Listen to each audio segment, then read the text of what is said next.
Hi மக்களே வணக்கம். Pandian store எபிசோடில் பார்த்தீங்கன்னா இந்த அளவுக்கு பாண்டியன் நான் கோவப்பட்டு நான் பார்த்ததே இல்லைங்க. அவ்வளோ ஆக்ரோஷமாக கத்தி பேசிட்டு இருக்காரு. ஒழுங்கு மரியாதை இங்கேருந்து போயிடு கதிரு, உங்ககிட்ட நான் பேச விரும்பலை. இல்லைப்பா, அம்மா வந்து ரொம்ப ஃபீல் பண்ணி அழுதுட்டு இருக்காங்க. அப்போ அவங்க அம்மா கண்ணை போய் தொடச்சி விடு. நான் எப்படி போனால் உங்களுக்கு என்ன வந்துச்சு? எல்லாரும் ஒன்றா இருப்பீங்க, எல்லாம் ஒன்றும் முடிவெடுப்பீங்க. நான் மட்டும் வந்து தஞ்சாவூர் பொம்மையோட தலையாட்டு போயிடணும், அப்படி தானே? எந்த பேச்சுக்கும் மரியாதையும் கொடுக்க மாட்டீங்க. நானும் மனுஷன்தான்டா, எனக்கும் உணர்ச்சி இருக்குல்ல.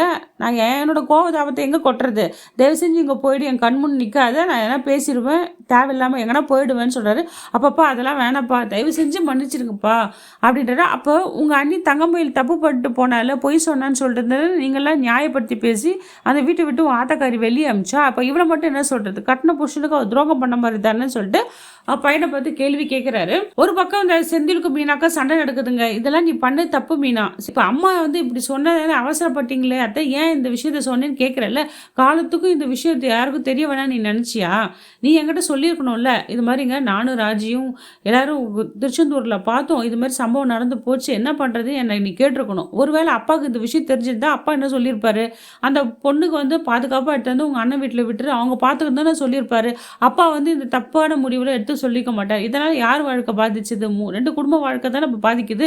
இப்போ அந்த ஆள் கேட்குறதுல என்ன நியாயம் இருக்குது? என்ன தப்பு இருக்குது? கரெக்டாக தானே கேட்குறான். இதுக்கெல்லாம் ஆளாக்குறது நம்ம தானே. அம்மா பண்ணது தப்பு தான், அம்மாவுக்கு நீ வக்காலத்து வாங்காதன்னு சொல்கிறாரு. அப்படியே எங்க நீ மாமா மாதிரியே பேசுகிறீங்க. மாமா மட்டும் என்ன சொல்லுவார்? அந்த பொண்ணு எதுவுமே விடுதான் சொல்லுவார். அந்த பொண்ணோட வாழ்க்கை பற்றி யோசிச்சு பார்த்தீங்களா? அவங்க அப்பா, சித்தப்பன், அவங்க அண்ணன் எல்லாம் அடித்து டார்ச்சர் பண்ணுவாங்கள்ல, அவன் என்ன பண்ணுவா?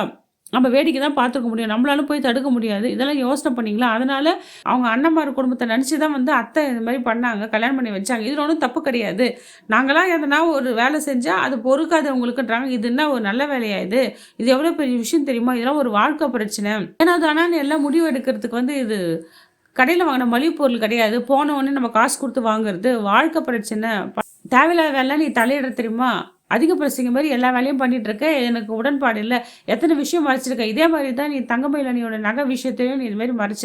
எல்லா விஷயம் உண்மையும் தெரிஞ்சு வீட்டில் மறைச்ச. எவ்வளோ தப்பு பண்ணுற தெரியுமா? நிறைய தப்பு நீ தான் பண்ணுற, பிரச்சனை நீ தான் சொல்லிட்டு மீனாவை செமையாக திட்டிடுறாரு. இனிமேல் என் மூஞ்சிலே முழிக்காது, என்கிட்ட பேசுகிற வச்சுக்கா நான் செம்ம கடுப்பாயிடுவேன்னு சொல்லிட்டு திட்டிடுறாரு. மீனாவை என்ன பண்ண தெரியாமல் யோசனை பண்ணிட்டு இருக்காங்க.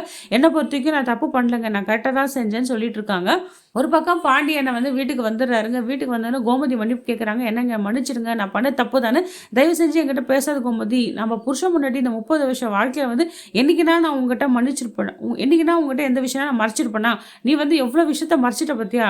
எதுவுமே நம்மக்கிட்ட மறைக்க மாட்டேன், அவ்வளோ அந்நியம்னு நினச்சேன், எல்லாத்துலேயும் மண்ணலி போட்டேன், எல்லாம் என்னோட தப்பு தான், நான் தான் முட்டாளாக இருந்துட்டேன். நான் வந்து ஜடமாக தானே இருக்கேன். இப்போ நீங்கள் எல்லாமே அவங்கவுங்க இஷ்டத்துக்கு எல்லா வேலையும் பண்ணுவீங்க. உனக்கு புள்ள வாழ்க்கை தான் முக்கியம், புள்ள மனசு தான் முக்கியம், புருஷ மனசுலாம் முக்கியம் கிடையாது. நான் அப்படியே இருந்தேன், எனக்கு யாருமே கிடையாது, நான் அனாதையாக தான் நிற்கிறேன்னு சொல்லிட்டு ரொம்ப ஃபீல் பண்ணி அழுகுறாரு பாண்டியனை.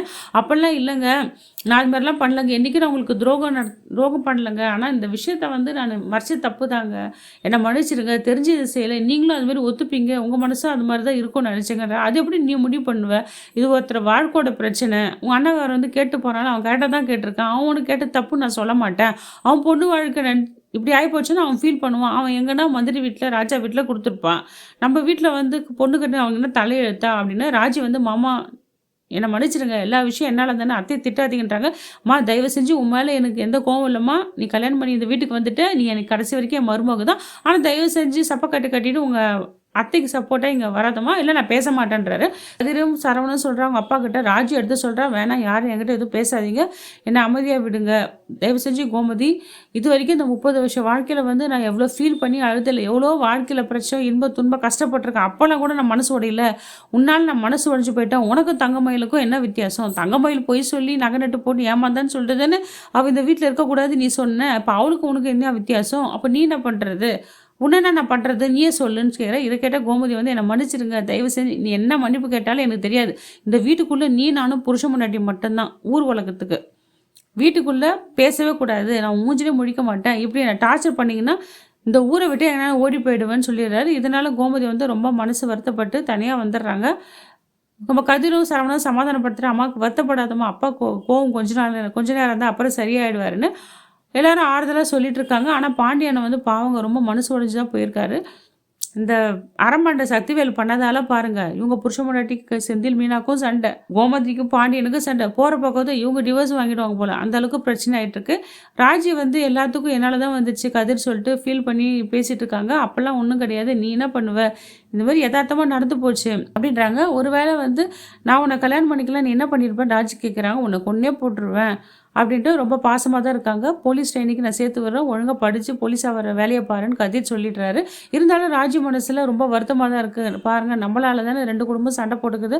அத்தை மாமாவும் சண்டை போட்டுக்கிறாங்க. மீனாவும் செந்தில் மாமாவும் சண்டை போட்டுக்கிறாங்க. என்ன பிரச்சனை ரொம்ப ஃபீல் பண்ணிட்டு இருக்காங்க. இந்த வீடியோ உங்களுக்கு பிடிச்ச மக்களை லைக் அண்ட் ஷேர் கமெண்ட் பண்ணுங்கள். அடுத்த ஒரு வீடியோ சந்திக்கிறேன். நன்றி, வணக்கம்.